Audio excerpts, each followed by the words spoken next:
Buonasera, sono Maria Grazia Capitanio del Centro Veneto di Psicoanalisi e apro questa serata leggendo una introduzione. Cucina.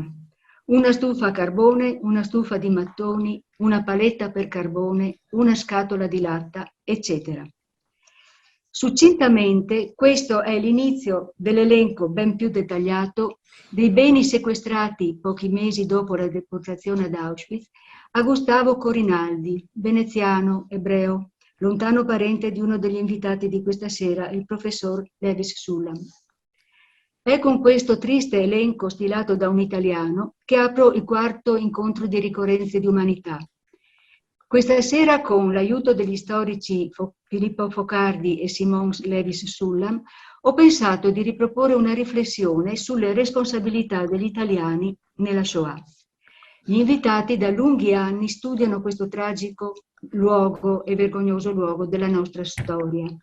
Il professor Focardi dirige il Centro di Ateneo per la storia della Resistenza e dell'età contemporanea all'Università di Padova e si interessa alle culture e politiche della memoria. Ha scritto tra l'altro il testo Il cattivo tedesco e il bravo italiano, la rimozione delle colpe della Seconda Guerra Mondiale. Il professor Levis Sullam è professore associato di storia contemporanea all'Università Ca' Foscari di Venezia. Ha scritto tra l'altro I carnefici italiani, scene dal genocidio degli ebrei 1943-1945. E grazie anche a loro, sulla scorta dei primi lavori iniziati negli anni 70, che il recupero e l'ampliamento della nostra memoria lentamente sta facendo passi importanti. Lentamente. È solo il 28 gennaio del 2018 che un presidente italiano, Mattarella, finalmente disse: la Repubblica Italiana non ha timore di fare i conti con la storia d'Italia, non dimenticando né nascondendo quanto di terribile e di inumano è stato commesso nel nostro Paese con la complicità di organismi dello Stato, di intellettuali, di giuristi, magistrati, cittadini asserviti ad una logica nemica dell'uomo. Lentamente, cioè 30 anni dopo, il discorso del presidente tedesco von Weizsäcker a proposito delle responsabilità dei suoi connazionali disse: chi poteva considerarsi ignaro dopo i roghi delle sinagoghe, i saccheggi, dopo la privazione di ogni diritto, dopo l'incessante profanazione della dignità umana? In modo gelido e burocratico, continua Levis Sullam, questo elenco penetra ferocemente nella intimità di un'esistenza e descrive meglio di ogni documento, nel vuoto che lascia solo immaginare, Venezia, città senza ebrei, come fu voluta e realizzata dal fascismo e dal nazismo. Persecuzione prima e deportazione poi, realizzate dal fascismo, dunque da italiani. Accanto a molti italiani bravadente, prodighi di autori, scrive Focardi, vi erano stati tantissimi italiani malagente, pronti a denunciare i concittadini ebrei, a impadronirsi dei loro beni e dei loro posti di lavoro. Tantissimi, dice Focardi, eppure a partire dalle ultime fasi della guerra e fino ai nostri giorni si è dato ampio credito al mito, Michela Marzano parla di fiaba e di menzogna, al mito del buon italiano, inteso come popolo nel suo insieme.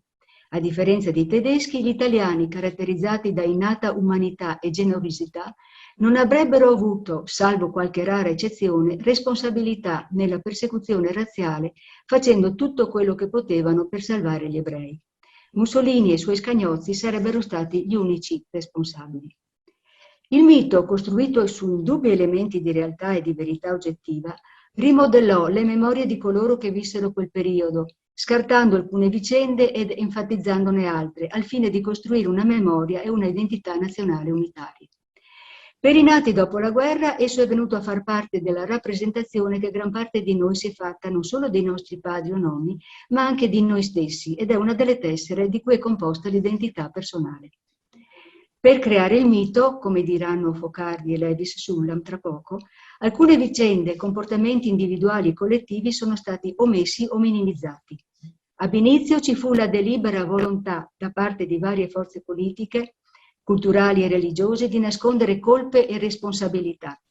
Da un punto di vista psicoanalitico non si può dire che in coloro che lo costruirono fosse in atto la rimozione.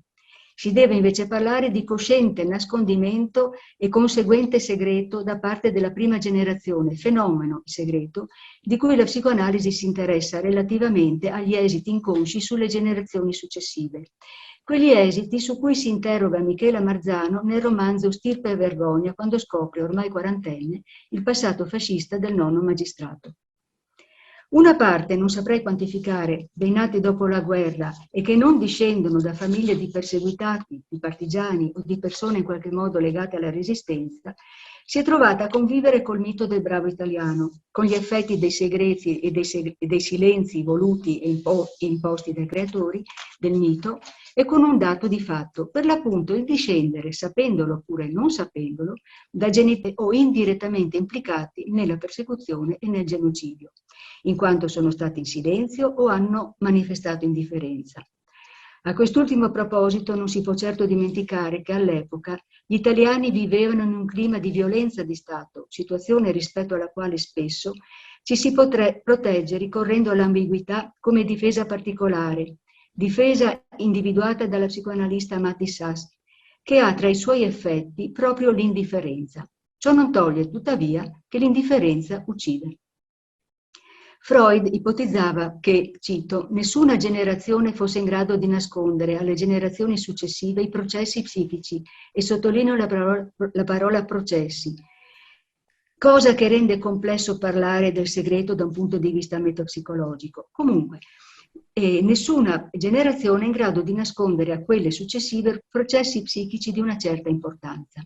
La psicoanalisi ci ha infatti insegnato, dice, che ogni uomo possiede nella sua attività psichica inconscia un apparato che gli consente di interpretare le reazioni altrui, ossia di annullare le deformazioni che l'altro ha imposto all'espressione dei propri sentimenti.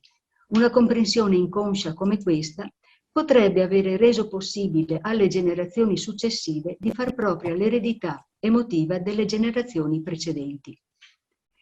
Posto ciò, se e in che misura, ad esempio, la modalità narcisistica e non il semplice fatto in sé di tenere un'informazione segreta, posto dunque in che misura questa modalità narcisistica, questa logica di risolvere i conflitti collegati con la vergogna, la colpa e con le perdite di potere da una parte della prima generazione, ha contribuito in maniera inconsapevole all'organizzazione psichica di un certo numero di discendenti, di alcuni italiani di oggi? Il mito ha ostacolato la rielaborazione del passato e quindi l'assunzione superegoica delle responsabilità, assunzione che avrebbe potuto essere tramandata, questa sì. Ha invece contribuito a rafforzare un'immagine idealizzata degli italiani che si iscrive, a mio parere, nell'ambito dell'io ideale. La necessità di rinunciare alle illusioni sulla propria condizione è la necessità di rinunciare ad una condizione che ha bisogno di illusioni. Lo ha scritto Marx, ma, scrive Simone Argentieri, avrebbe potuto dirlo Freud, a cui soggiungo: il non rinunciare all'illusione / mito dell'innocenza è pericoloso, in quanto non permette di prendere coscienza della distruttività proprio di ciascuno di noi. Memoria e disillusione credo collaborino alla riparazione come azione responsabile, individuale e collettiva da tramandare da una generazione all'altra. Riparazione intesa in tutte le sue forme, a partire dalla istituzionalizzazione del ricordo. E qui una prima domanda agli storici, quelle che porrò io, poi ci saranno tutte le altre naturalmente, questa è una fra le tante. Che cosa ne pensano della scelta della data del 27 gennaio? Non dobbiamo tuttavia illuderci che basti rinunciare alle illusioni una volta per tutte. Freud ci ha avvisato a riguardo più volte da più punti di vista.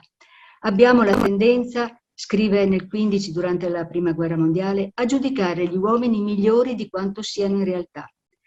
L'avvilimento, la scorata delusione per il comportamento incivile dei nostri concittadini del mondo, in questa guerra erano in realtà ingiustificati. Essi si fondavano sopra una illusione a cui ci eravamo abbandonati ciecamente.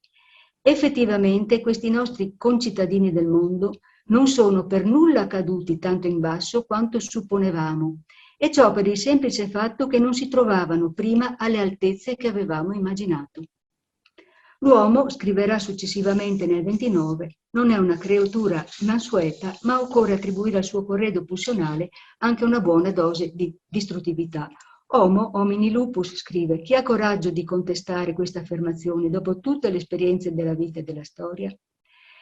Freud mette in evidenza anche l'importanza della identificazione narcisistica nel capo, incarnazione dell'io ideale onnipotente. Identificazione che spiega un aspetto della psicologia delle folle osannanti il duce.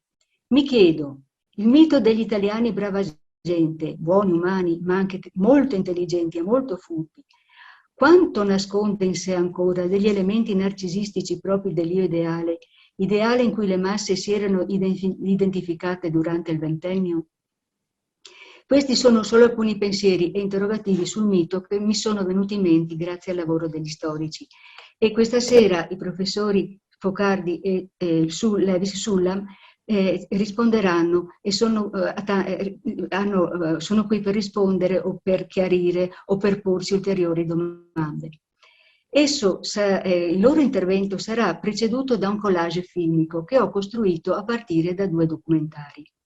Uno del 1986 riguarda le prime 2 parti de Il coraggio e la pietà del giornalista Nicolò Caracciolo, edito dalla RAI, lo potete trovare su Rai Play. Esso affronta la questione del rapporto intercorso tra ebrei, governo fascista e popolo italiano dal 40 al 45.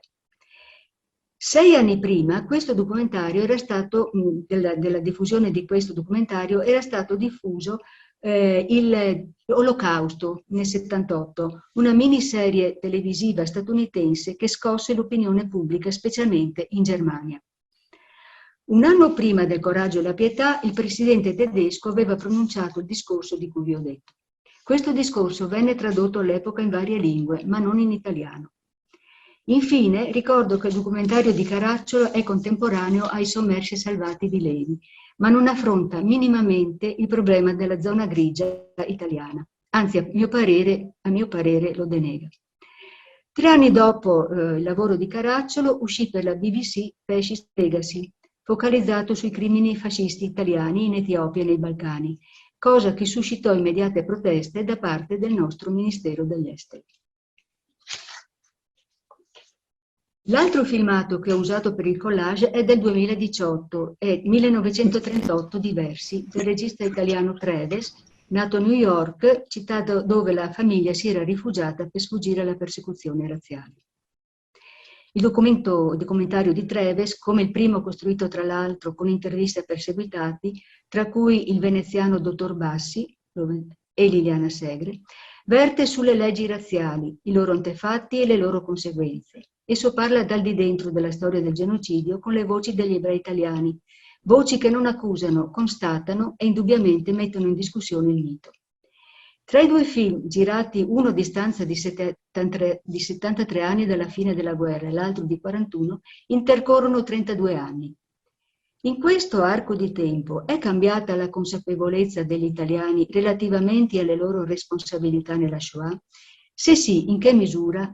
E i nostri invitati possono dirci qualcosa al proposito? Penso proprio di sì. Allora, questa è l'introduzione che avevo pensato per questa sera, anche per capire il filmato, anche in che quadro si situa. Adesso io condivido lo schermo e mando in onda il film. Dopodiché ci sarà l'intervento dei 2 invitati e poi la parola a tutti noi.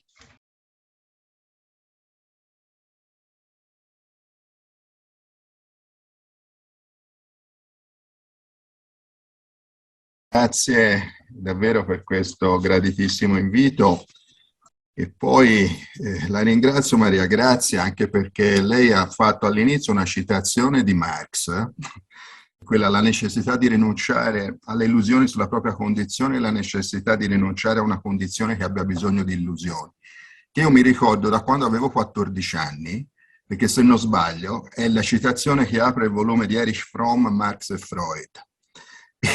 Mi ricordo avevo un professore di religione che mi fece fare quella lettura, io mi colpì quella frase e l'ho sentita ripetere dopo non lo so quanti anni sono passati, 40 anni, insomma, quasi, per cui mi ha riportato indietro nel tempo, e per me era comunque un ricordo bello quel libro, mi ricordo che mi fece riflettere molto. Ora, a parte questo, veniamo al nostro tema.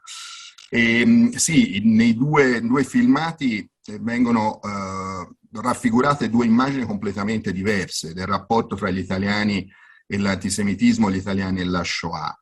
Nel primo filmato, quello appunto di Nicola Caracciolo, curato da Nicola Caracciolo, intitolato Il coraggio e la pietà, che è un filmato, un documentario del 1986, c'è la raffigurazione degli italiani come salvatori di ebrei, no?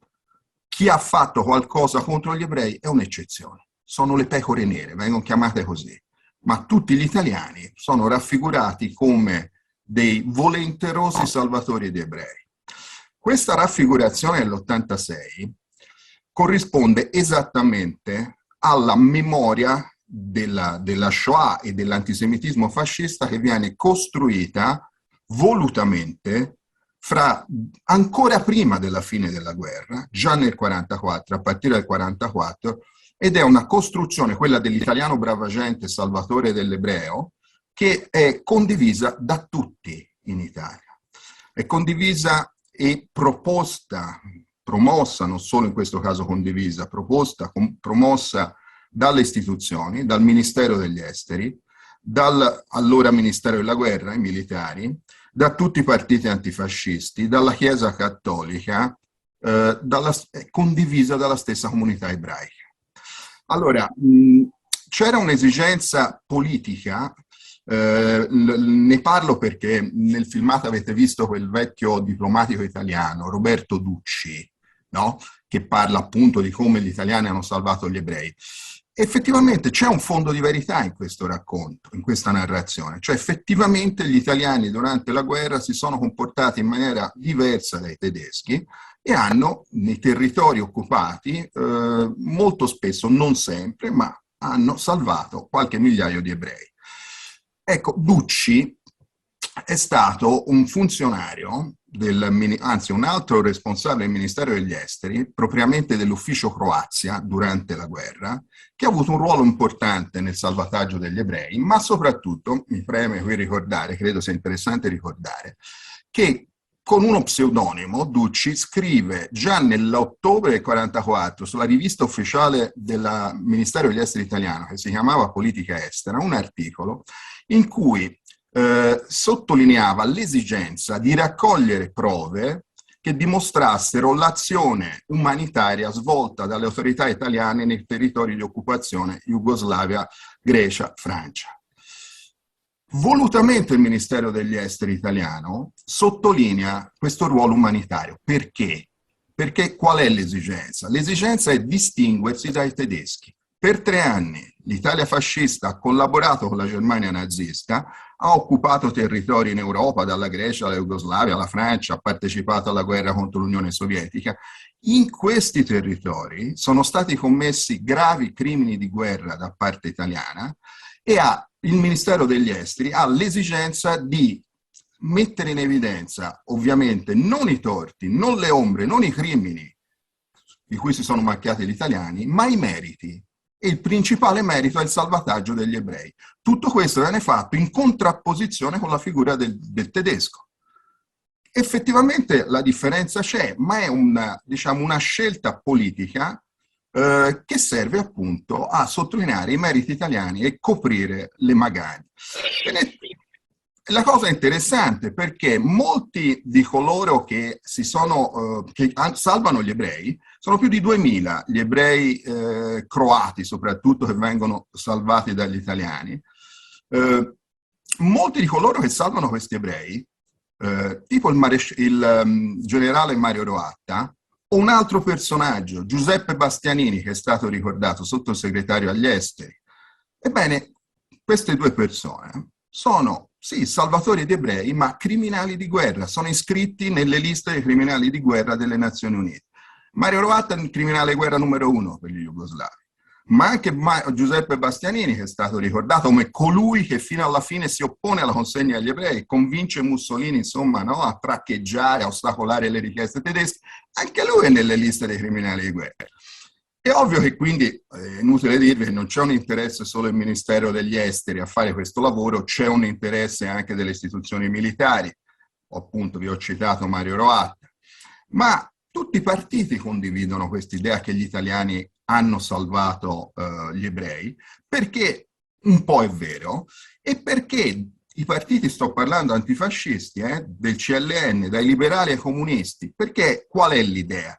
L'idea è che questo atteggiamento degli italiani di aiuto e salvataggio nei confronti degli ebrei sia una prova dei sentimenti antifascisti degli italiani.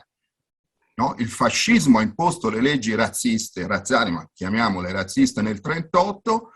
Cosa c'è stata? C'è stata quella che il primo autore di un'opera generale su queste cose, fra l'altro un ebreo, Leocadio Momigliano, chiama una congiura di disobbedienza. No? Tutti gli italiani si sono opposti.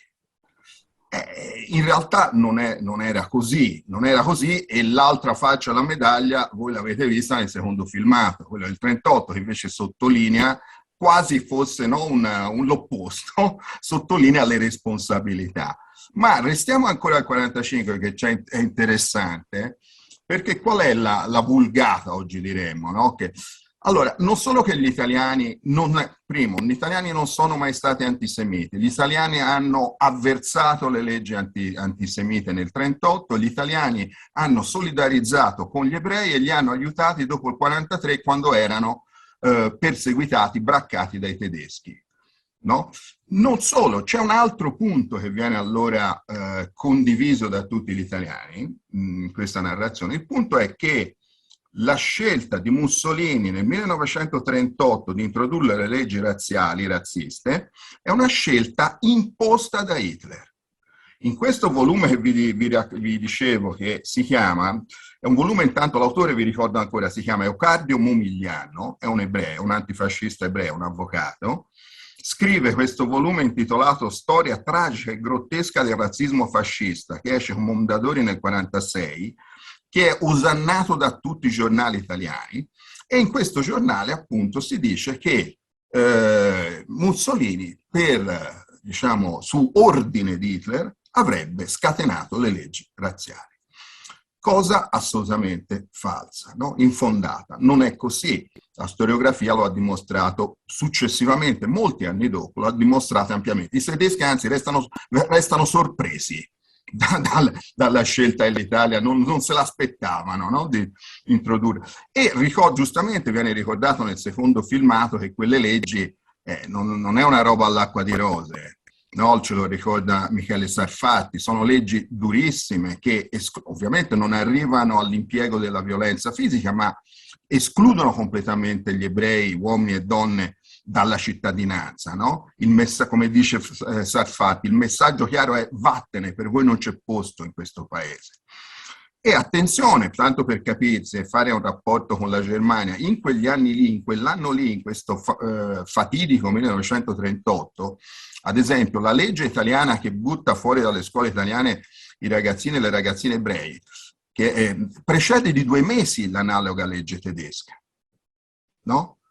Quindi, poi certo, i tedeschi vanno avanti e ci superano ampiamente, per così dire, però ecco, quelle leggi sono tutt'altro che leggi all'acqua di rose, e tutt'altro che leggi inapplicate. Purtroppo furono applicate come, anche se non sempre. Ecco, la cosa interessante, quindi, sono tutti d'accordo. Ovviamente la Chiesa Cattolica. La Chiesa Cattolica anche qui ha un ruolo importante, perché la Chiesa Cattolica in realtà non aveva preso le distanze in maniera netta e generalizzata rispetto alle leggi razziali. Aveva preso le distanze dagli aspetti più radicali di quelle leggi, era intervenuta soprattutto per difendere i suoi diritti lesi, ad esempio sulla questione dei matrimoni misti, che qualcuno ha ricordato.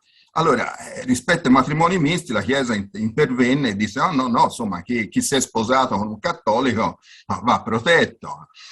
Ma rispetto ad alcune limitazioni imposte da leggi razziali verso gli ebrei, la Chiesa cattolica era assolutamente d'accordo.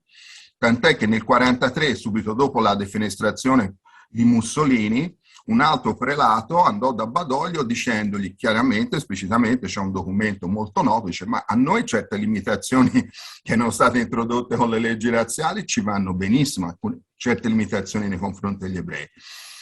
Nel 1945 però il messaggio qual è? Qual è anche il messaggio della Chiesa Cattolica? È il messaggio analogo a quello che si è detto prima. Esaltare il ruolo che pure una parte della Chiesa, soprattutto sappiamo insomma, che aveva avuto nel salvataggio degli ebrei. Quindi non si parla ovviamente di quello che verrà dopo, no? I silenzi cosiddetti di Pio XII, che sono una polemica, che è una cosa che emerge all'inizio degli anni 60 con quest'opera teatrale di Rolf Hochhuth, ma prima non si parla di silenzi della Chiesa, anzi si esalta anche lì il ruolo attivo nel salvataggio degli ebrei. La cosa interessante è anche il fatto che la stessa comunità ebraica, che in qualche modo accetta e condivide questa versione, abbiamo visto l'intervista a Artoaf, ad esempio, cioè quella proprio di apertura, no? Impressionante. Dice, no, gli italiani sono straordinari, sono stati straordinari. Allora lì ci sono tanti motivi. Intanto il desiderio di ricucire una frattura che c'era stata. Il dato di fatto che certo c'era stata anche una differenza che era stata avvertita nel comportamento fra persecutori italiani e persecutori tedeschi, in generale atteggiamento italiano e atteggiamento tedesco. C'era qualche forse scheletro nell'armadio, insomma, non si vuol tirare. Cosa poteva fare la comunità ebraica? Chiamare in causa col dito puntato agli italiani a dire tu sei stato fascista, tu sei stato un delatore. Qualcuno lo fa.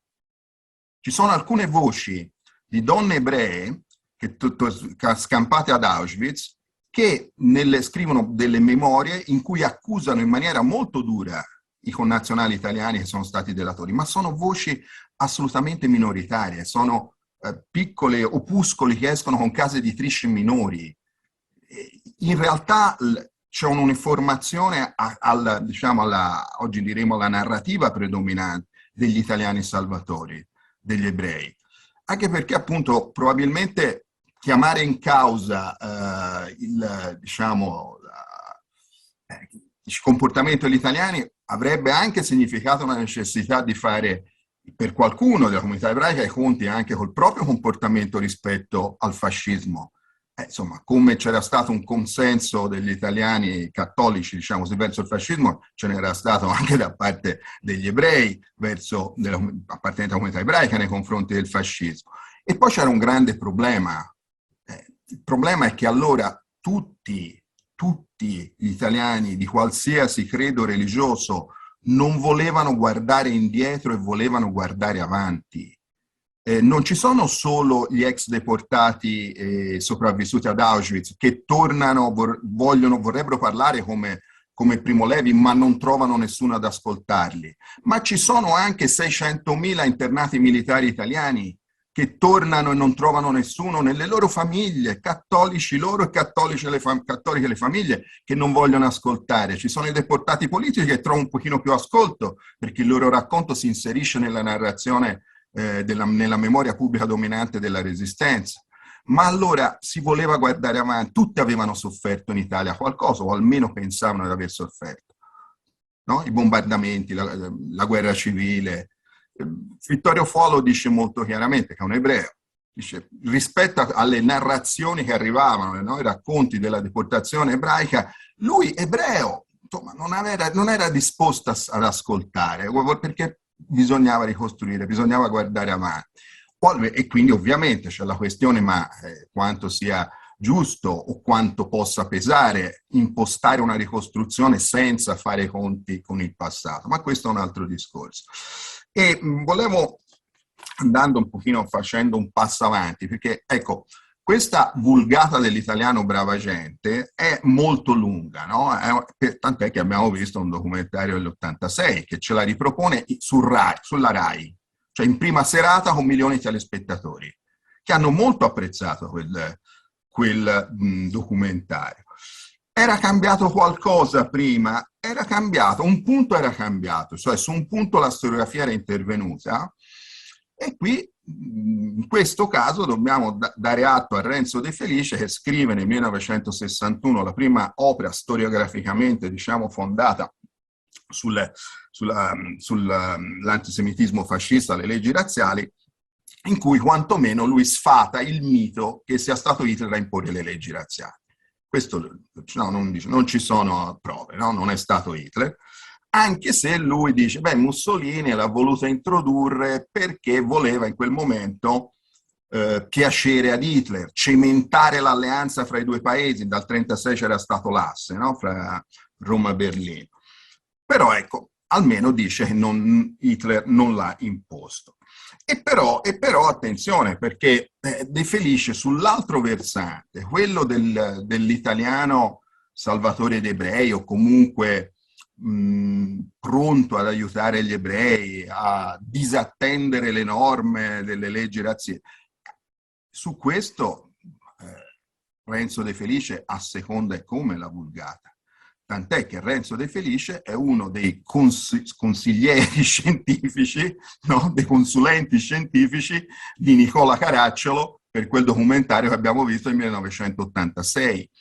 E non solo, poi fa anche qualcosina di più, perché nella famosa intervista, famosa per noi storici, intervista che Renzo De Felice rende a Giuliano Ferrara per Corriere della Sera nell'87, una doppia intervista, dicembre 87 e poi gennaio 88, sulla quale ora non vi racconto insomma da dove viene quell'intervista, ma quello che ci interessa è che lì, in quell'intervista, Renzo De Felice afferma che il fascismo italiano non ha responsabilità di alcun genere di genocidio ed è fuori dal cono d'ombra della Shoah, cioè separa completamente. Questo è molto importante, questo passaggio, perché separa completamente il fascismo dalla Shoah. E quindi capite che è un passo ancora più avanti, cioè si passa, no, sì, qualcosa abbiamo fatto, qualche pecora nera, gli italiani hanno aiutato gli ebrei, salvo qualcuno che ha commesso dei crimini, ha commesso degli eccessi, erano pecore nere, a dire che il fascismo è fuori dalla Shoah. E questo è interessante perché anche come reazione a questa intervista di De Felice, ci fu un grande cambiamento sia a livello storiografico sia a livello di memoria culturale in Italia, a partire proprio dal 1988, 50° anniversario delle leggi razziali, con alcune iniziative alte anche a livello istituzionale, 2 convegni organizzati alla Camera e al Senato. Alla Camera, ad esempio, c'era Nilde Iotti che presiedette quel convegno, e convegni che iniziano a affrontare, a prendere di petto, a prendere sul serio le origini nostre italiane dell'antisemitismo, dall'antigiudaismo cattolico al ruolo svolto da quegli antropologi, da quel Guido Landra e da tanti altri pseudoscienziati italiani che appoggiarono le leggi razziali, e con tanti storici che iniziano a scrivere, a sottolineare questi aspetti. Li abbiamo visti intervistati nel secondo filmato. Due di questi principali, 2 fra i principali, no? Sarfatti, Michele Sarfatti e la Liliana Picciotto Fargian, che poi lavoravano ricercatori del Centro di Documentazione Ebraica Contemporanea di Milano, che guarda caso all'inizio degli anni 90 pubblica, curato da Liliana Picciotto, il Libro della Memoria, questo volumone importantissimo che ricostruisce la sorte uno per uno degli ebrei arrestati e deportati, italiani arrestati e deportati ad Auschwitz.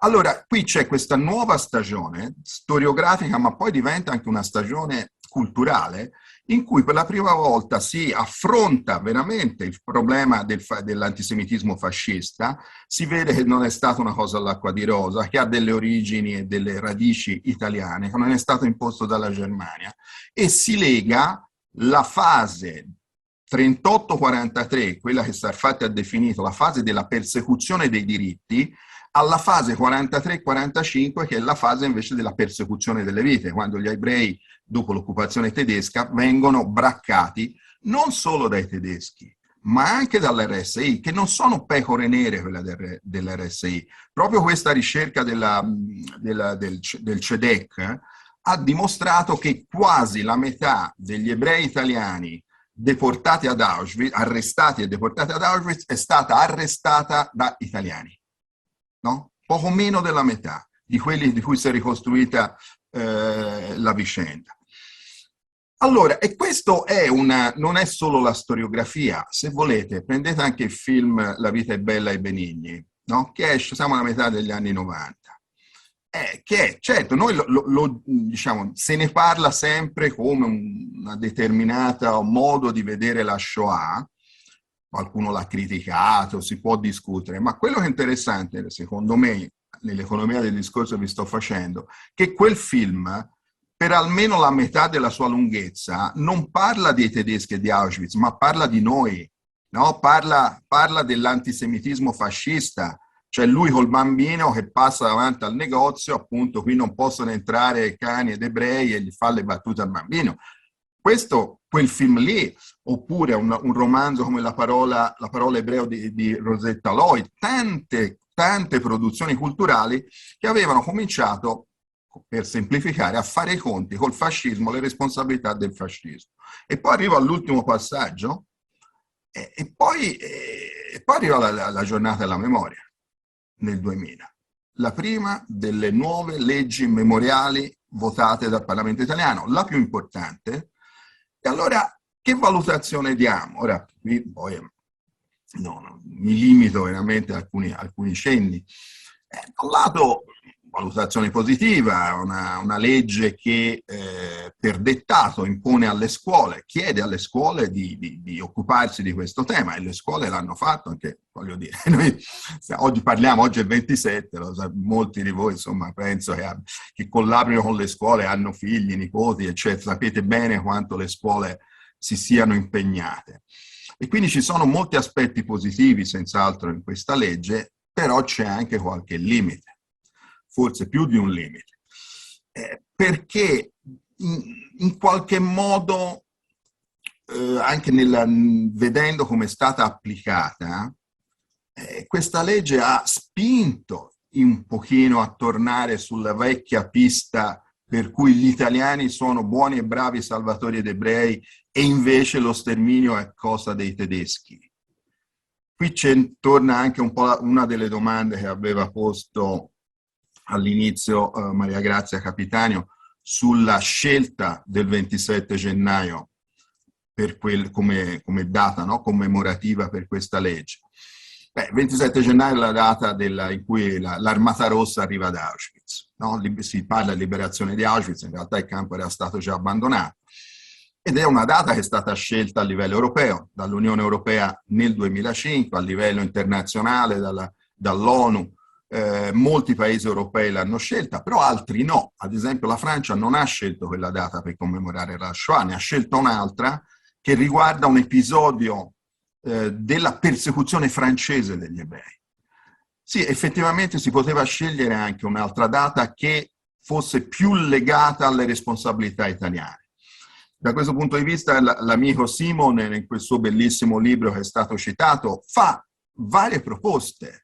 Poi magari ve le dirà anche lui, ve le spiegherà lui, visto che abbiamo il piacere di averlo qui con noi.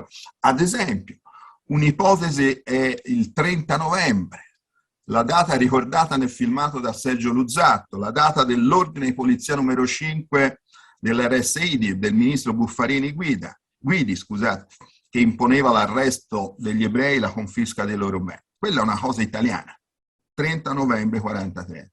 Si poteva prendere quella data.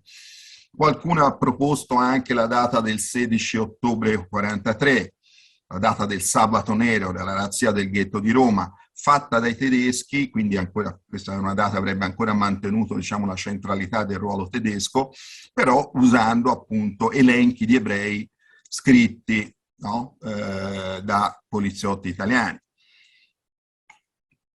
Quindi, ma al di là di questa, quindi si può discutere effettivamente su quale poteva essere un'alternativa a questa data, resta il punto, secondo me importante, che osservando la prassi commemorativa, cosa abbiamo visto noi? chi è al centro, chi è stato dal 2000 ad oggi al centro della giornata della memoria? Il bravo italiano Salvatore De Brei, Giorgio Perlasca, figure centrali come queste. No? La televisione ha fatto una serie di grandissimo successo. Giorgio Perlasca, commerciante, fra sentimenti fascisti, era stato volontario in Spagna, poi se non ricordo male anche in Etiopia, con grande coraggio nella Budapest del 44, spacciandosi per console spagnolo, perché aveva non a caso un salvacondotto di Franco, riesce a mettere in salvo, no? Si parla 4-5 mila ebrei. È diventato un grande eroe. La Rai ha dedicato questa miniserie, Perlasca impersonato da Zingaretti, quindi uno dei volti più noti del cinema italiano, milioni e milioni di telespettatori, ma oltre a lui altri, Palatucci, Zamboni, il console italiano a Salonicco.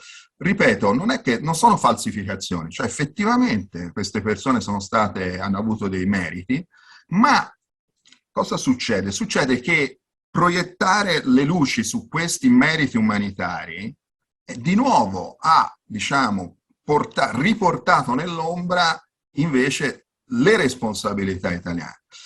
Appunto Simon in questo suo libro ha un'espressione, una frase molto, molto calzante. Lui dice, beh, in Italia no, rischiamo di passare dall'era del testimone, no, centralità della figura della vittima e testimone, all'era del Salvatore senza passare per l'era del carnefice.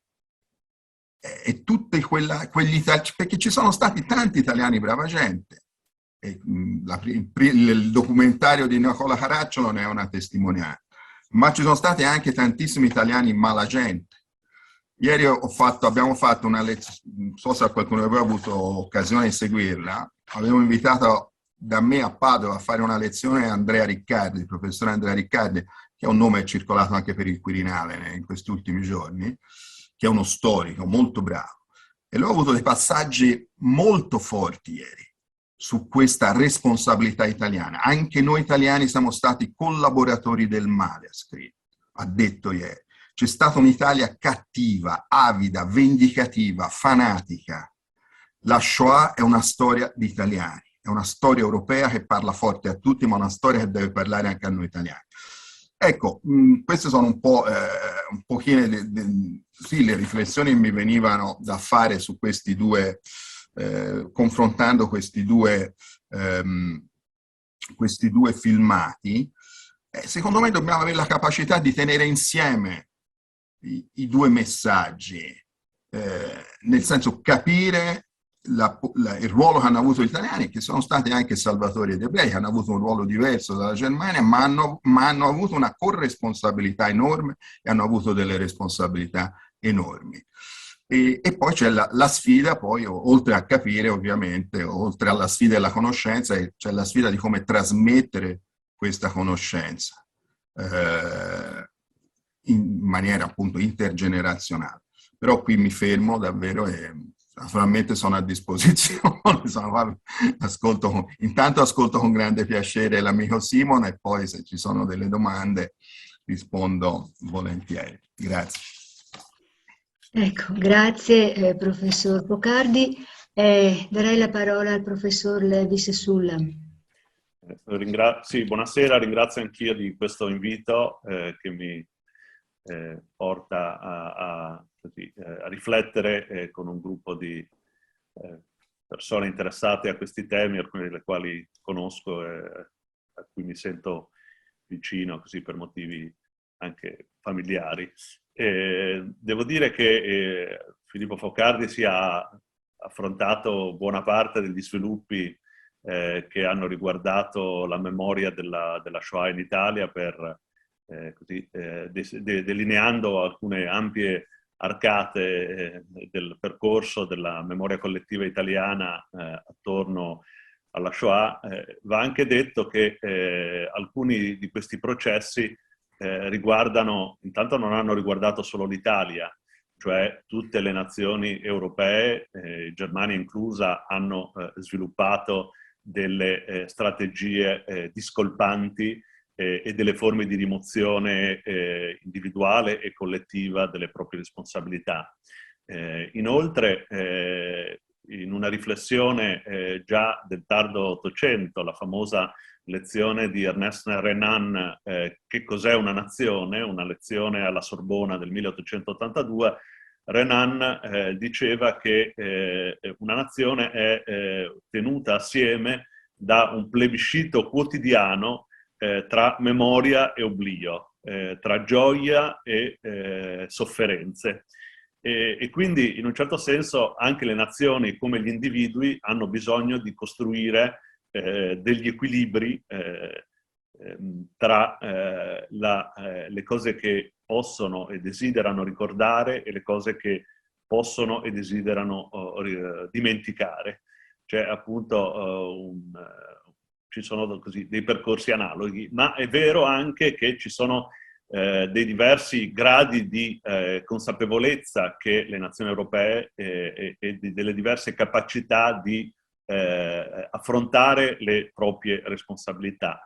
Se noi guardiamo ad esempio alla Germania, negli anni immediatamente successivi alla Seconda Guerra Mondiale compaiono delle riflessioni di grandi intellettuali come lo storico Friedrich Meinecke che scrive La catastrofe della Germania nel 1948, preceduto da Jaspers, dal filosofo e fenomenologo Karl Jaspers, che riflette sulla questione della colpa e le responsabilità politiche della Germania. Non esistono per l'Italia delle riflessioni organiche analoghe da parte di intellettuali sulla scena pubblica del dopoguerra che affrontino le responsabilità dell'Italia e per molti versi il ventennio che viene rappresentato notoriamente, ad esempio, da una figura di punta dell'antifascismo liberale come Benedetto Croce, come una parentesi, cioè come una interruzione di quello che era il corso naturale della storia, degli sviluppi dell'Italia, che dall'Italia liberale sarebbe poi, diciamo, attraverso una sorta di quello che Croce chiamava l'eri dicebamus, ci dicevamo ieri, avrebbe ripreso il suo cammino da prima della svolta dell'omicidio Matteotti, prima forse ancora della Prima Guerra Mondiale, riprendendo il suo posto tra le nazioni liberali e democratiche. Oppure Croce notoriamente rappresentava la questione del fascismo come l'invasione dei barbari, degli Ixos, quindi una malattia estranea, straniera, estranea al carattere degli italiani. Ed è interessante che questo tema dell'estraneità del carattere degli italiani e queste generalizzazioni, specie attorno al genocidio, sono state veicolate sia dalla storiografia internazionale del dopoguerra, ad esempio Leon Poliakov, il grande storico dell'antisemitismo, ma anche Hannah Arendt scriverà nella Banalità del male, seguendo proprio Poliakov, che il genocidio era estraneo all'animo, alla natura degli italiani. Questa affermazione è priva di alcun fondamento ed è così frutto di una generalizzazione romantica attorno al carattere degli italiani, perché gli italiani parteciparono attivamente, migliaia di italiani, prima all'introduzione e all'applicazione delle leggi razziali, che senza la partecipazione di centinaia di migliaia di italiani non avrebbe potuto attuarsi, dalle prefetture alle questure, alle scuole, alle università, che pedissequamente seguirono i dettami della svolta antiebraica. E poi anche nella fase della persecuzione delle vite, migliaia di italiani parteciparono, ovviamente con gradi di responsabilità diverse, proprio alla realizzazione di un genocidio. Un genocidio che l'utilizzo di questa categoria può, diciamo, servire per spiegare alcuni dei meccanismi su cui però mi soffermerò più tardi per esaminare, diciamo, alcune delle dinamiche del genocidio e della fase più estrema delle politiche anti-ebraiche del fascismo. Ma per concludere così provvisoriamente sulla questione della resa dei conti che non si ha nell'immediato dopoguerra, ci sono altri passaggi chiave che portano gli italiani a non confrontarsi con le proprie responsabilità, non solo nella persecuzione anti-ebraica, ma più in generale nel fascismo. Cioè, oggi spesso si riduce il giudizio sulla natura criminale del fascismo al 1938 e alle sue conseguenze, e si tende a dimenticare che il fascismo fu prima un movimento violento fin dagli anni 20 che usò la violenza politica in modo sistematico e indiscriminato, e poi una dittatura liberticida e violenta almeno dal 24-25, e una dittatura che fece scuola in Europa. Dimentichiamo spesso che l'Italia ha dato all'Europa l'esperienza del fascismo, non solo il Rinascimento o l'arte barocca. Quindi c'è stato anche questo contributo che l'Italia ha dato alla civiltà o alla inciviltà europea.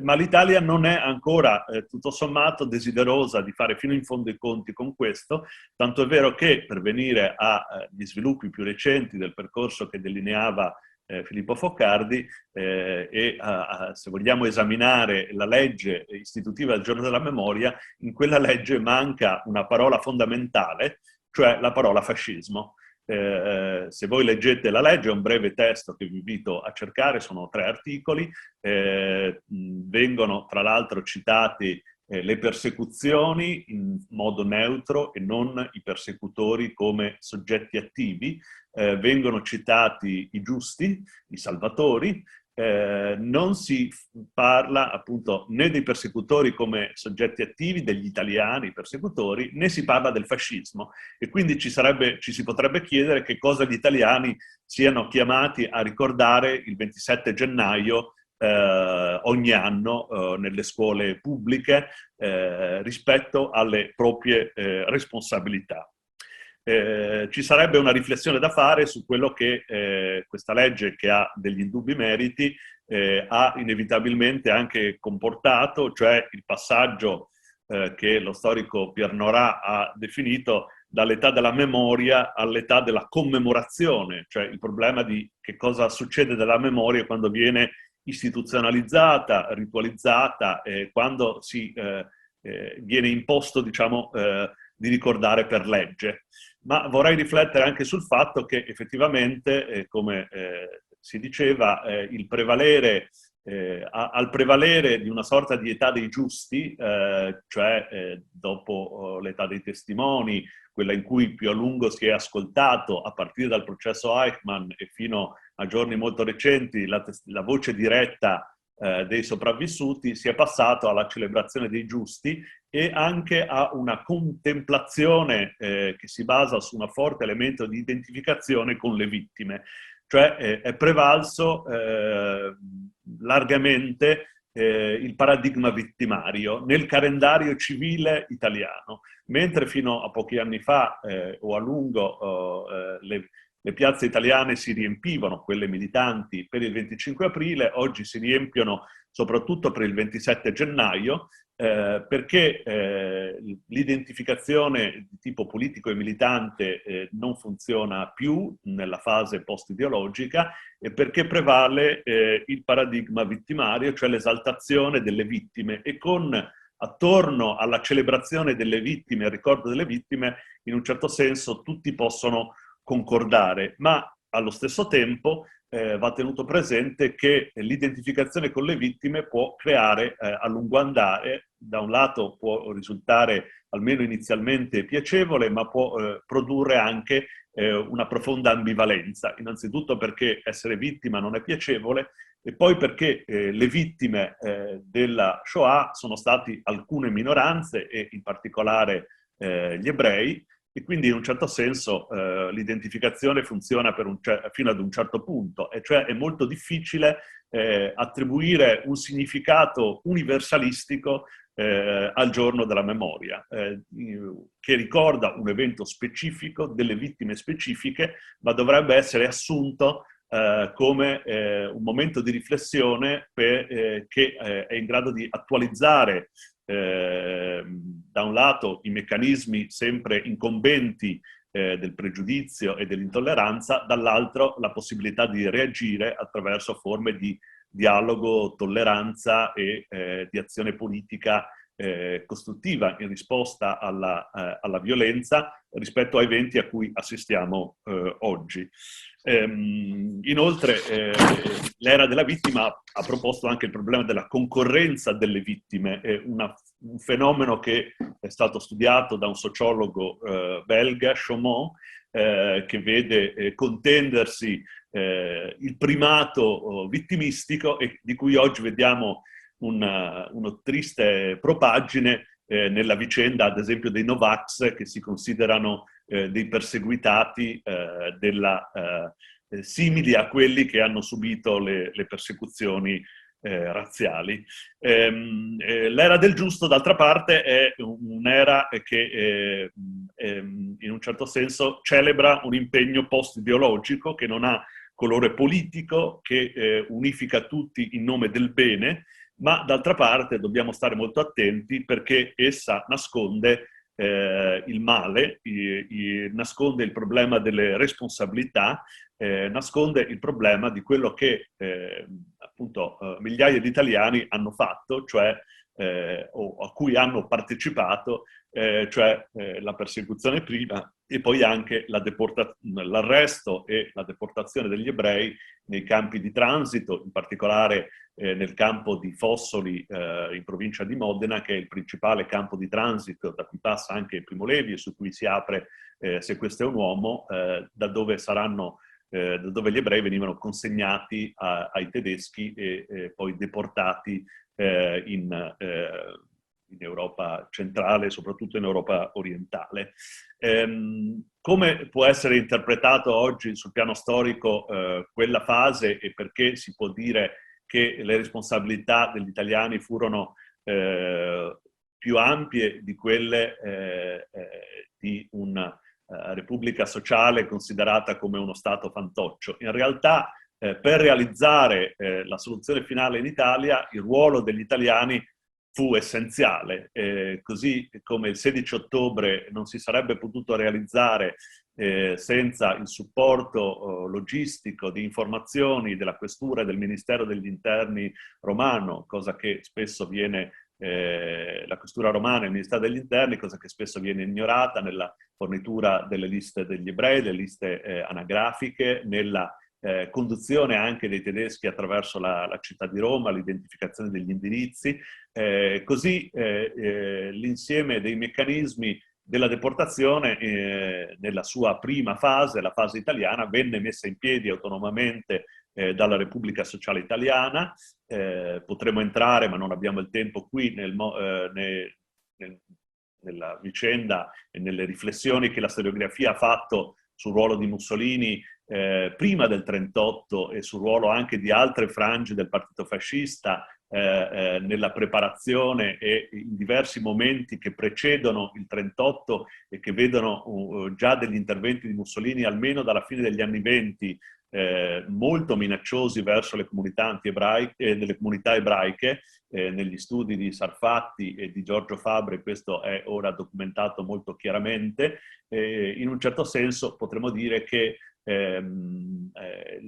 la fase dell'identificazione di un nemico interno e la fase estrema del suo isolamento e infine del suo sterminio appartiene a lungo andare, come ha scritto Hannah Arendt, alla logica del totalitarismo. Cioè, se tu vuoi costruire un sistema totalitario devi identificare un nemico interno e a lungo andare devi anche non solo costruire un sistema di propaganda che lo identifica e che diciamo aizza le folle contro di esso, ma devi necessariamente ad un certo punto espellerlo, cioè sterminarlo.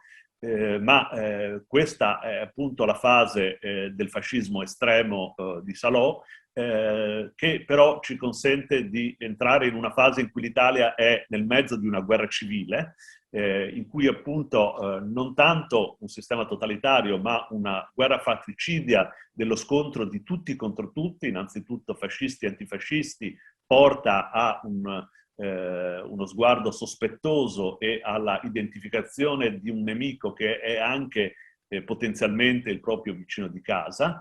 Nel frattempo dobbiamo riflettere sul fatto che la propaganda antiebraica agiva sugli italiani ormai dal 1938 in modo martellante nei giornali, nelle scuole e attraverso tutti i mezzi di propaganda, quindi il terreno culturale e ideologico era largamente preparato. E poi la realizzazione pratica degli arresti che videro coinvolti volontari del partito fascista, forze di polizia, carabinieri, guardia di finanza e impiegati delle amministrazioni pubbliche, dalle prefetture alle amministrazioni comunali, tutto questo meccanismo, questa macchina delle prime fasi della deportazione e infine dello sterminio, funzionò attraverso dei meccanismi di segmentazione delle funzioni e di forte burocratizzazione. Come ha spiegato Raoul Hilberg, il grande storico autore della distruzione dei beni d'Europa, e come ha spiegato il sociologo Zygmunt Bauman in Modernità e Olocausto, che ha molto insistito sui processi di burocratizzazione e di spersonalizzazione dello sterminio. Ogni italiano, o almeno quelle centinaia, migliaia di italiani coinvolti in questo processo, veniva chiamato a svolgere delle funzioni limitate che erano molto distanti dall'esito finale della distruzione degli individui, degli ebrei, cioè erano chiamati ad esempio le dattilografe dei comuni o delle questure a stilare delle liste di ebrei con i rispettivi indirizzi. Alcuni si limitavano a condurre dei camion o dei treni che trasportavano dai centri principali a delle località periferiche gli ebrei arrestati. Altri erano chiamati semplicemente a svolgere a stilare degli inventari dei beni sequestrati in case ormai vuote. Mi è stato spesso chiesto, quando presentavo il mio libro I carnefici italiani, se queste persone sapevano quale sarebbe stato l'esito finale. In realtà la conoscenza del fatto che esistevano dei campi in Germania e in Polonia era piuttosto diffusa, anche di violenze. Certamente era ben nota alla diplomazia italiana, alle gerarchie del partito, agli alti livelli dello Stato italiano. Quello che certamente queste persone sapevano, se non conoscevano l'esito ultimo, è di star partecipando a un processo persecutorio, cioè il fatto che stavano partecipando a dei meccanismi di persecuzione e di cui conoscevano le vittime, e le cui vittime erano ben identificabili e ben identificate. Questo, quindi, in un certo senso, questo meccanismo di burocratizzazione e spersonalizzazione, moltiplicato milioni di volte in Europa, consentì lo svolgersi e il consumarsi della Shoah. Furono poche le persone che parteciparono a funzioni estreme che parteciparono alle fucilazioni di ebrei o all'operazione delle camere a gas. Moltissimi si limitarono a delle funzioni periferiche segmentate, e questo alla fine produsse tuttavia delle azioni essenziali senza le quali non si sarebbe raggiunto l'esito ultimo, che era quello della distruzione di massa. Questo ha portato appunto alla deportazione di circa 8.000 ebrei, dei 40.000 ebrei italiani. Molti ebrei sono stati anche salvati, si aprirono nella Roma occupata le porte dei conventi, nelle campagne anche del Veneto e di molte altre regioni italiane ebrei trovarono ospitalità, ma anche sulla questione della salvezza oggi si fanno delle indagini sempre più dettagliate, si è dimostrato ad esempio che spesso questa salvezza avveniva a pagamento oppure che a volte si interrompeva con la delazione. Il fenomeno della delazione è un fenomeno che getta una luce ben diversa da quella che porta a delle generalizzazioni sul carattere generoso degli italiani, così come la lettura che oggi si dà di quelle migliaia di ebrei che furono temporaneamente diciamo, trattenuti dalle forze italiane e non consegnati ai tedeschi nei Balcani, sono oggi lette, ad esempio, dalle ricerche di Davide Rodogno, non tanto come risultato di un'azione umanitaria, ma come l'affermazione di una supremazia militare e diplomatica dell'Italia, l'inaccettabilità per il fascismo italiano di accettare ordini dai tedeschi e appunto la volontà di gestire come cosa propria anche la questione ebraica. Tant'è vero che, intanto, come ricordava Filippo Foccardi, nel frattempo gli italiani perseguitavano i partigiani e davano fuoco ai villaggi dei Balcani occupati e eseguivano fucilazioni di massa e di lì a poco una parte dell'esercito italiano, la Guardia Nazionale Repubblicana, una parte delle forze di polizia, nella fase della Repubblica Sociale, consegnerà invece, arresterà, deporterà, deprederà e consegnerà gli italiani ai tedeschi. Mi avvio alla conclusione per dire che appunto con questa fase appunto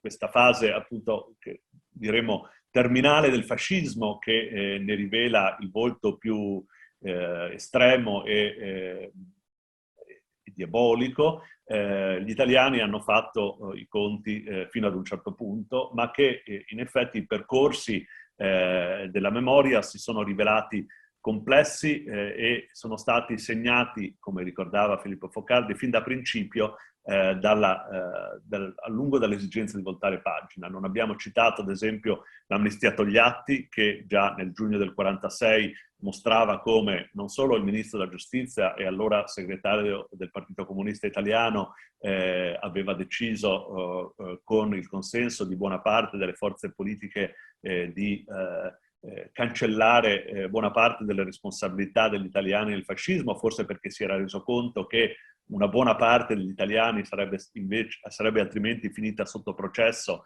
e magari in carcere, ma l'amnistia Togliatti e il mancato svolgersi di processi per i crimini fascisti ha creato anche un vuoto conoscitivo rispetto ai delitti commessi dal fascismo, non solo, ripeto, dal 1938 in poi, non solo dal 1943-1945, ma nel corso di tutta la dittatura. Per concludere, così mi fa piacere riferirmi anche al lavoro, al modo in cui alcuni storici hanno in qualche modo utilizzato anche dei concetti psicanalitici per cercare di riflettere su il modo in cui si può o non si può fare la storia delle persecuzioni anti-ebraiche, la storia della Shoah. Ad esempio, sia Saul Friedlander, lo storico israeliano di origine praghese, che ha riflettuto anche sulla propria esperienza di bambino perseguitato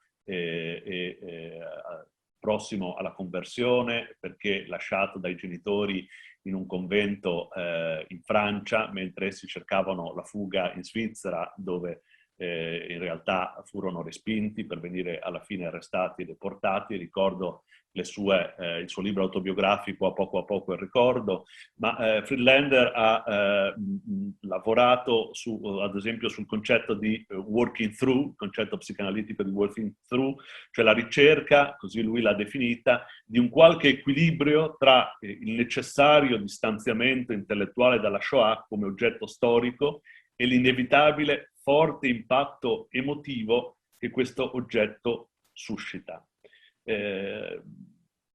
D'altra parte, lo storico della Shoah deve mettere alla prova i limiti, si trova confrontato da una necessaria, dai limiti, dalla sfida di una necessaria e sempre sconfitta immaginazione, ad esempio di fronte a un telegramma dei servizi di sicurezza tedesche che in una sola riga dice 8.000 ebrei giustiziati oggi. Come è possibile attraversare, rielaborare questo tipo di materiali tenendosi in equilibrio tra distanziamento e tra l'impatto emotivo che questa documentazione produce? Secondo Friedlander, in realtà lo storico non riesce che, questa è forse una conclusione pessimistica degli anni 90 di Friedlander, che poi ha costruito un'intera opera sulla Germania e lo sterminio degli ebrei, lo storico può solo, diciamo, rielaborando quelle esperienze, vigilare sull'assenza di significato che promana da quegli eventi stessi. Invece Dominic Lacapra, che è un altro storico influenzato dalla psicanalisi, nella sua raccolta History and Memory After Auschwitz, cita il Freud di lutto e malinconia, e cerca di mostrare come si possa superare la malinconia, la fissazione della malinconia, passando al lutto come presa di coscienza e infine giungendo al working through, che definisce uno sforzo collettivo che introduce l'interpretazione, supera le resistenze e riconosce significati in contesti diversi, produce giudizio critico e azione eticamente responsabile. Ecco, non sta a me, di fronte a un consesso di analisti, riflettere ulteriormente su che cosa sia il working through, ma mi interessava mostrare come anche gli storici abbiano cercato di lavorare su queste categorie, sia per far fronte alla difficoltà del proprio lavoro di fronte a questa materia incandescente e in qualche modo inspiegabile dei comportamenti umani, sia per cercare di spiegarsi l'abilità e l'incapacità delle collettività entro cui essi si collocano a far fronte alle esperienze di malinconia e di lutto e di working through realizzato o mancato. Vi ringrazio. È tardi, io ringrazio, insomma, ho ricevuto molti stimoli da questi interventi. Non mi occupo, non ho alcuna esperienza di psicanalisi, però un punto, l'ultimo intervento di Paolo Fonda, il tempo è importante, sì, è importante, però attenzione, io da storico che cosa posso dire? Che questo tempo lo determina in gran parte la politica. Ci sono percorsi personali e percorsi collettivi che voi studiate di elaborazione del trauma, ma studiando negli archivi, studiando come si creano le narrazioni che stanno alla base di memorie, si riscontra quanto forte sia l'incidenza della politica. Prima qualcuno che è intervenuto, Rita Corsa, ha citato la mia definizione memoria vittimistica autocelebrativa in Italia. Il mio libro Il cattivo tedesco e il bravo italiano è basato su un'idea di fondo, cioè quella contrapposizione fra bravi italiani e cattivi tedeschi nasce da un'esigenza politica straordinaria, che è quella dell'Italia democratica antifascista di non subire un trattamento punitivo come quello che i vincitori hanno promesso di attuare contro la Germania. e la classe dirigente, Badoglio, gli esteri, i generali, eccetera, d'accordo anche la nuova classe dirigente, antifascista, dai liberali ai comunisti, prima qualcuno giustamente si è parlato anche dell'amnistia Togliatti, sono d'accordo nel mettere in evidenza i meriti degli italiani che ci sono. La resistenza non è un'invenzione, Nenni aveva perso una figlia in un campo di concentramento. Quindi sono tutti d'accordo di mettere in evidenza i meriti degli italiani, dei bravi italiani salvatori degli ebrei, facendo ricadere sulle spalle dei tedeschi la responsabilità della guerra di Mussolini, della guerra dell'asse, dei 3 anni di guerra. Perché questo? Perché si teme come la morte una pace punitiva. Se voi prendete i giornali italiani, che uscivano in 2 pagine, massimo 4 pagine la domenica, dal 45 al 47, voi trovate costantemente in prima pagina 2 temi. La Costituente, certo, bisognava creare la Repubblica, ma il secondo tema è il trattato di pace, sono i negoziati sulla pace italiana. L'Italia fascista era stata, si era definita, si era autorappresentata, e gli italiani ci avevano in parte creduto, una grande potenza, un impero. Siamo stati sconfitti, l'Italia esce dalla guerra come nazione nemica sconfitta, sottoposta a resa incondizionata. La nuova classe dirigente teme che se gli alleati applicano una pace punitiva all'Italia, in Italia succede quello che era successo in Germania dopo la Prima Guerra Mondiale. Qualcuno l'ha definita sindrome di Weimar. Cioè allora la Germania, no, severamente punita, cosa aveva visto? Aveva visto una reazione fortissima delle destre tedesche che aveva portato in 2 anni a 350 omicidi politici, stiamo parlando di questo, no? Che aveva addebitato alle forze democratiche tedesche, socialdemocratiche, eccetera, la responsabilità della sconfitta della Germania. In Italia l'antifascismo ha lo stesso terrore. Se gli alleati ci puniscono severamente, qui c'è divampa una reazione di destra che ci accuserà, noi antifascisti, di aver fatto, diciamo, il male dell'Italia, unendoci agli alleati. Guardate che chi ha scelto il 10 febbraio come giorno del ricordo, sapete cos'è il 10 febbraio? È il 10 febbraio 47, il giorno della firma del trattato di pace. È esattamente in quella linea. Non c'è nessuno riferimento al fatto che noi siamo stati puniti perché poi abbiamo perso l'Istria, no? Il paese ha avuto una punizione non simile a quella, equiparabile a quella della Germania, ma l'abbiamo avuta. Ma noi l'abbiamo avuta perché abbiamo scatenato la guerra fascista, l'abbiamo persa. Ecco, c'è tutt'oggi una parte politica che questo ragionamento non lo fa e ha proposto il 10 febbraio per ricordare le vittime delle foibe. Con quell'idea. Il 10 febbraio è il giorno in cui si firma il trattato di pace. Allora, da questa cosa si produce una formidabile narrazione. La stampa, la radio, le mostre che descrivono gli italiani in quel modo, dalle elite politiche e culturali antifasciste e non, perché fra l'altro su certi discorsi sono d'accordo anche gli ex fascisti che gli italiani hanno salvato gli ebrei. Da quel discorso di elite si passa a una cultura di massa, cinema, televisione, tutto. Nel 1945 l'Italia avrebbe dovuto, in base agli accordi internazionali, consegnare i suoi criminali di guerra. Ok? Non c'è mai stata invece una Norimberga italiana. L'Italia è riuscita per vari motivi diversamente dalla Germania, diversamente dal Giappone, che hanno subito non solo grandi processi, Norimberga e Tokyo, ma migliaia di processi contro i loro criminali di guerra, con sentenze capitali. L'Italia ha protetto i suoi, è riuscita a non estradarne manco uno, a non fare neanche un processo. Questa è una grande differenza. E questo ha continuato a caratterizzare l'Italia fino ad oggi, non solo distinguendola dai nostri ex, diciamo, alleati del patto tripartito, giapponesi e tedeschi, ma anche ad esempio dai francesi. Prima no, si parlava dei francesi. Beh, i francesi dopo molti anni, con grande difficoltà, non solo che dovevano superare il trauma, perché ci sono motivi concreti dietro.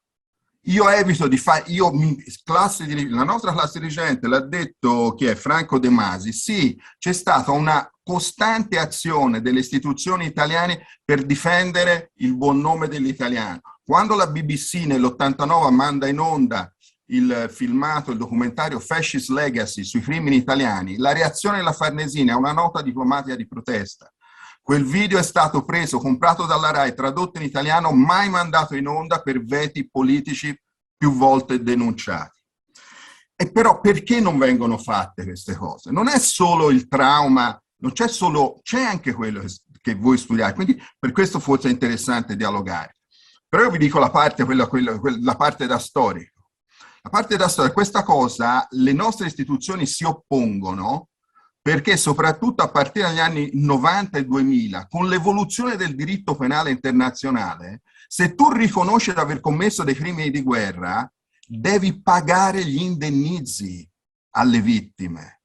E allora c'è un muro che ha visto una sola breccia, il riconoscimento del 96 da parte del Ministero degli Esteri e della Difesa dell'impiego dei gas, degli agenti chimici in Etiopia, che nasce da tutta una situazione particolare. Allora, invece, sulla mancata Norimberga italiana, guardate, è stato e torno al discorso del paragone con la Francia, nel 2008 è stato fatto un ultimo tentativo, blando, molto blando, di riaprire la questione, perché sapete come era stato insabbiato tutto nel 1951? Perché l'Italia diceva, io i miei criminali non li estrado, non li mando a Belgrado piuttosto che a Atene perché siano processati là, come dicevano le leggi internazionali. Li processo in casa, li processo io. E ci sono le liste dei criminali di guerra secondo gli italiani. Nel 1951 si insabbia tutto perché manca la reciprocità. Cioè si fa appello a un codice, a un articolo 165 del codice penale militare di guerra che dice noi processiamo i nostri criminali di guerra se tu processi i tuoi. E quel tu, lo sapete chi era quel tu? Era la Jugoslavia per le foibe. Perché il principale, quasi esclusivo, diciamo, accusatore dell'Italia era la Jugoslavia. La stragrande maggioranza dei criminali di guerra italiani presenti nelle liste criminali di guerra italiani delle Nazioni Unite, circa 800 su 1000 erano accusati dalla Jugoslavia. E in base a quell'articolo nel 1951 è stato bloccato tutto, perché chiaramente la Jugoslavia non poteva processare se stessa, i suoi per le foibe. Nel 2008 si è provato a riaprirlo, perché quell'articolo era stato, non c'era più nel codice, ma anche di nuovo la magistratura militare, diciamo, poi nel mio libro, nel cantiere della memoria, questa cosa la racconto, ha bloccato tutto. E quindi abbiamo questa situazione per cui in Italia non è mai stato processato nessuno. In Francia sì, tardivamente, certo, tardivamente, ma negli anni 90 hanno fatto 2 grandi processi contro Paul Touvier, ma soprattutto contro Maurice Papon, in quanto vicisti responsabili della deportazione di ebrei durante appunto Vichy, ma Papon era un pezzo enorme, è stato un ministro nella Repubblica Francese, è stato capo della polizia di Parigi, è il responsabile della durissima repressione degli algerini nell'ottobre del 61 con decine, centinaia di manifestanti algerini buttati nella Senna e annegati. Allora perché i processi sono importanti? Perché un processo come quello Papon, in parte noi l'abbiamo visto in Italia con Pripke negli anni 90, no? I processi spingono, obbligano, forzano l'opinione pubblica a confrontarsi con il proprio passato. Quindi questo per dirvi appunto che c'è anche questa dimensione che va tenuta presente. La forza condizionante della politica che appunto si esercita in molti modi. Purtroppo, per quello che so io, in Italia è molto efficace. Poi naturalmente ci sono tutti i meccanismi estremamente interessanti, estremamente vitali, di cui vi interessate voi, di cui avete parlato stasera.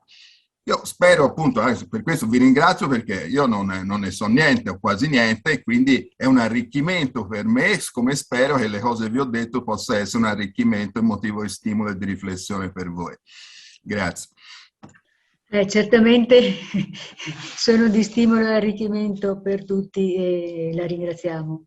Professor Sullan, Levis Sì, Sullan. aggiungerò solo pochissime parole, data anche l'ora, e visto che abbiamo a lungo riflettuto assieme, non risolveremo queste questioni in pochi minuti. Io credo che certamente la dimensione politica evocata da Filippo Foccardi sia rilevante, ma credo che si debba andare, il suo lavoro l'ha ben dimostrato, e anche le riflessioni di questa sera in modo puntuale si possano ricostruire anche delle responsabilità politiche, ma credo che, come anche lui accennava nella conclusione del suo intervento e come emergeva dalla riflessione di molti degli intervenuti, ci siano più livelli che interagiscono.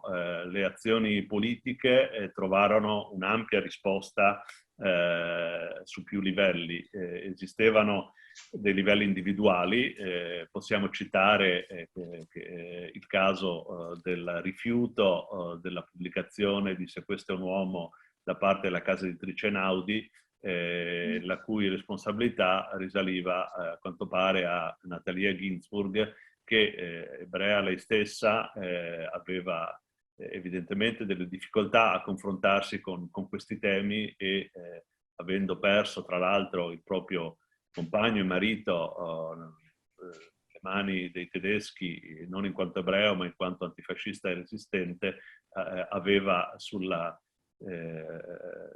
la propria coscienza schiacciata dal peso enorme di una perdita, e l'elaborazione dei lutti della seconda guerra mondiale, della Shoah, e anche forse i suoi complicati rapporti con la propria identità ebraica la portarono a suggerire che quel libro così importante oggi per la coscienza collettiva non uscisse da Einaudi, almeno allora. Uscì, come è noto, per una più piccola casa editrice, solo negli anni 50 venne riproposto. Quindi troviamo qui degli scogli individuali, delle difficoltà individuali a confrontarsi con la memoria di quelle vicende, anche da parte del mondo ebraico, sul piano individuale, attraverso percorsi esistenziali che segnarono anche chi non fu vittima diretta, ma ebbe delle gravissime perdite accanto a sé o nella propria famiglia.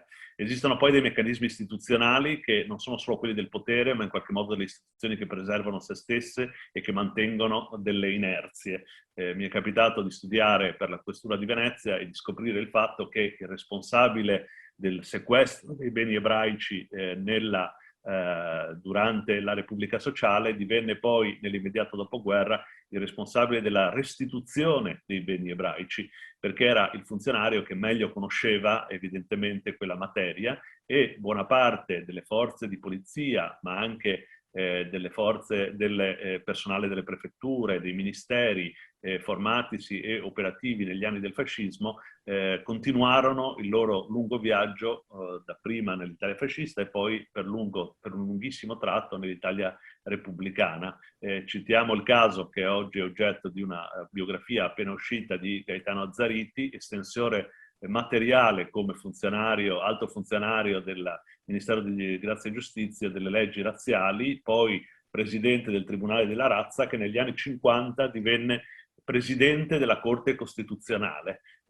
Questo in una generale apparente amnesia collettiva, e ci chiediamo se anche individuale, della sua coscienza personale, delle sue responsabilità dirette e gravissime nella persecuzione antiebraica ai massimi livelli, dai quali si spostò poi ai massimi livelli dell'Italia democratica.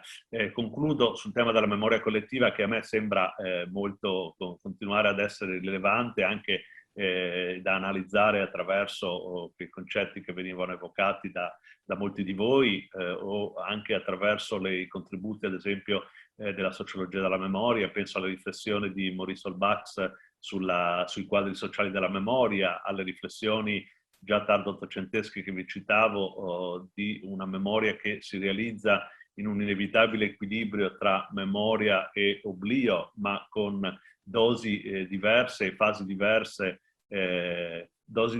in fasi diverse della memoria, della capacità di ricordare e della capacità e della volontà di dimenticare, riflettendo sul fatto che il luogo centrale della persecuzione antiebraica Fossoli di Carpi, il principale appunto campo di transito gestito per lungo tratto da italiani, da cui passarono migliaia di ebrei italiani, uomini, donne, anziani e bambini destinati alla deportazione. Più che un luogo della memoria è stato per decenni, per alcuni aspetti ancora oggi, un non luogo della memoria, cioè un luogo che per lo più è dimenticato e sconosciuto ai più, che pochi saprebbero indicare sulla carta geografica, è in provincia di Modena e di cui pochi conoscono la storia e la funzione.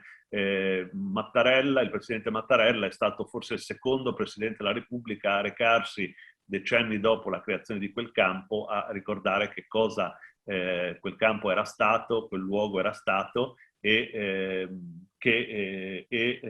quali erano state quindi le responsabilità degli italiani che avevano gestito quel campo. Ma se voi vi recate lì vedete che quelle baracche sono oggi ancora a rischio di sfacimento e di sparizione materiale, e quindi quel luogo o non luogo della memoria rischia di restare un buco nero nella coscienza storica e memoriale degli italiani. Grazie. Io ringrazio veramente tantissimo i due storici, sono stati interessantissimi i loro discorsi, generosi, ci fanno molto riflettere e ringrazio anche tutti quelli che hanno partecipato questa sera, perché questa grande adesione dà coraggio, insomma. La coscienza è viva e vi aspettiamo tutti il 7 di febbraio per una riflessione in comune su quanto emerso stasera.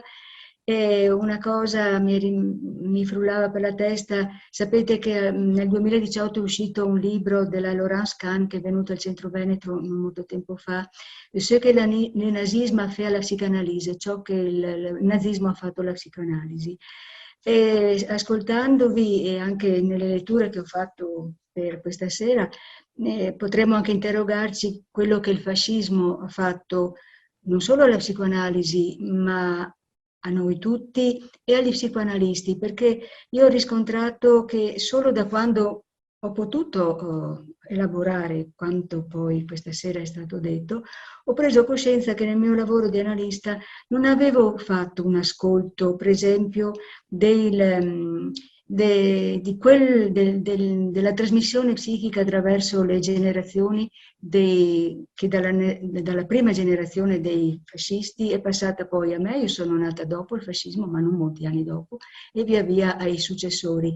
Credo che questo sia proprio una cecità che io perlomeno ho avuto, non mi ero mai resa conto. Poi da quando mi sono resa conto ho cominciato ad avere un orecchio anche a questi scenari che venivano dalle generazioni precedenti, e mi è stato utile. Ecco, quindi io vi ringrazio ancora una volta e ci vediamo tra il 7 di febbraio.